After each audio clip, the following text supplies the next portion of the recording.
Ενεργοποιήστε τους υπότιτλους του κάθε βίντεο με αυτόν τον τρόπο για να ακούτε και να διαβάζετε συγχρόνως.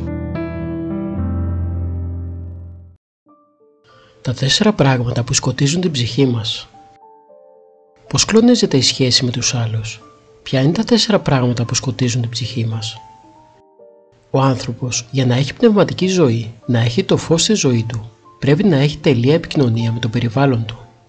Από τη στιγμή που δεν έχει αυτή την απλή, τη φυσική, την άνετη εγκατάλειψη και παράδοση του εαυτού του στον άλλον, και επομένως τη βίωση του άλλου ως οικείου μέλους, δεν μπορεί να έχει Θεόν. Γι' αυτό σκοτίζεται η ψυχή όταν κλονίζεται η σχέση της με το Θεό. Τα 4 πράγματα που σκοτίζουν την ψυχή μας είναι το μίσος. Πώς όμως κλονίζεται?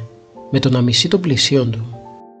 Το μισό των πλησίον έχει κατά κύριο λόγο ενεργητική έννοια και σημαίνει κτυπώ, αρνούμε, επιτίθεμαι εναντίον του άλλου. Εκφράζει την επιθετική διάθεση της ψυχής. Αντί να έχω φυσική σχέση με τον άλλον, να τον βάζω στην καρδιά μου, έχω το μίσος, που είναι μία έξοδος του άλλου από την καρδιά μου και από τη ζωή μου.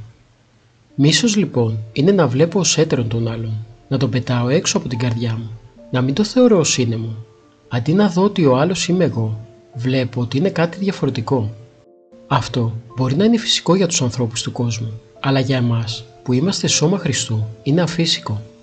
Το μίσος είναι εκ των μεγάλων αμαρτημάτων, διότι είναι απόρρια μεγάλης εμπαθίας και δείχνει ότι ο άνθρωπος δούλεψε πολλά χρόνια στην αμαρτία και τα πάθη και έχει σκληρενθεί τόσο πολύ η καρδιά του, ώστε κατά κάποιο τρόπο έγινε ανώμαλη και όχι μόνο δεν μπορεί να αγαπήσει, αλλά και μισεί. Χρειάζεται πολύ δάκρυ για να αποβάλει κάποιος το μίσος. Δεν είναι υπόθεση μιας αποφάσεως απλώς ή αγώνος μιας ημέρας. Όταν μισώ κάποιον, δεν μπορώ να πω αποφασίζω να μην τον μισώ. Μπορώ να πω αποφασίζω να μην τον χτυπήσω, να μην τον βλάψω. Αλλά για να μην τον μισώ πλέον, χρειάζεται μια εσωτερική κάθαρση. Το μίσος προς τον πλησίον φανερώνει μεγάλο βάθος πάθους. Γι' αυτό και συσκοτίζει την ψυχή. Η εξουδένωση. Πώς αλλιώς κλονίζεται η σχέση με τους άλλους? Με την εξουδένωση. Με το να ταπεινώνεις τον άλλον. Με το να τον κρίνεις. Όταν όμως κρίνω τον άλλον, τον βγάζω πάντοτε μικρό, μηδαμινό, τίποτα. Είναι τόσος ο εγωισμός του ανθρώπου, ώστε τίποτε δεν μπορεί να σταθεί ενώπιον της κρίσεώς του.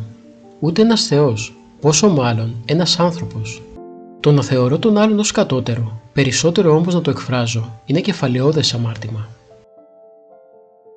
Η ζήλια. Άλλη μορφή σχέσεώς μας με τους ανθρώπους, η οποία διαταράσσει την ειρήνη και την ενότητα, είναι η ζήλια με όλες τις έννοιες. Ζηλεύω κάποιον από αγάπη, τον θεωρώ δικό μου και ενώνουμε αναπόσπαστα μαζί του. Η ένωση αυτή δεν είναι το σώμα του Χριστού. Είναι μια υποβίβαση του σώματος του Χριστού σε ανθρώπινη σχέση. Είναι επίσης μια πλήρης μοιχική εσωτερική ενέργεια. Αν πάρουμε τη ζήλια με την έννοια ότι ζηλεύω αυτόν τον άνθρωπο και τον αποθώ, τότε η ζήλια είναι η έκφραση εσωτερικής αδυναμίας αλλά και ανώμαλης αγάπης. Δηλαδή τον αγαπώ κατά τρόπο εγωιστικό και αποκλειστικό.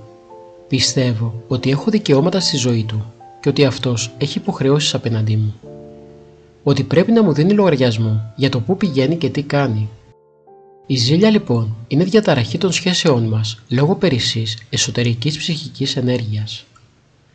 Ζήλια είναι κάθε στροφή προς τον άλλον που ξεκινάει από κάτι υπερβολικό, από έναν ζήλο, από μία ζέση, από μία βράση. Επομένως, ζήλος μπορεί να είναι το ενδιαφέρον μου, η αγάπη μου, η φροντίδα μου να το σώσω, να τον βοηθήσω να βγει από την αμαρτία, να γίνει παιδί του Θεού. Αυτή η ζέση είναι μια αφύσικη πνευματική συσσωμάτωση. Ο γογγισμός. Το αντίθετο της ζήλιας είναι ο γογγισμός, ο οποίος επίσης προέρχεται από αδυναμία της ψυχής. Γογγίζω σημαίνει διαμαρτύρομαι, αρνούμε, παραπονούμε, είμαι στεναχωρημένος, δεν ικανοποιούμε. Αυτό το γογγισμό τον εκφράζω στο περιβάλλον μου, στα γραπτά μου, στην προσευχή μου. Ζητώ λόγου χάριν κάτι από τον άλλον ή προσδοκώ ή απαιτώ κάτι. Δεν μου το δίνει όμως, γιατί και αυτός είναι απορρεφημένος από το δικό του αγώνα και πόθο. Από τη δική του σκέψη, αμαρτία, χαρά, από τη δική του ακολασία, αγιότητα ή αρετή. Τότε πέφτω σε ένα γογγισμό, διότι περιθωριοποιούμε στη σκέψη του. Προσεύχεται αυτός, νομίζω ότι με αφήνει μοναχό μου, ενδιαφέρεται για μένα, Νομίζω ότι δεν το έκανε από αγάπη ή ότι το έκανε λυπές. Ο εγωισμός είναι το ανικανοποίητο που νιώθουμε στη ζωή μας και προέρχεται από ένα μειονεκτικό εγώ.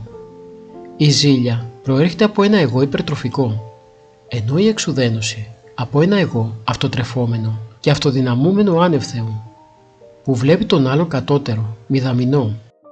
Το μίσος είναι διαφοροποίηση, η απόθεση του άλλου από την ύπαρξή μας.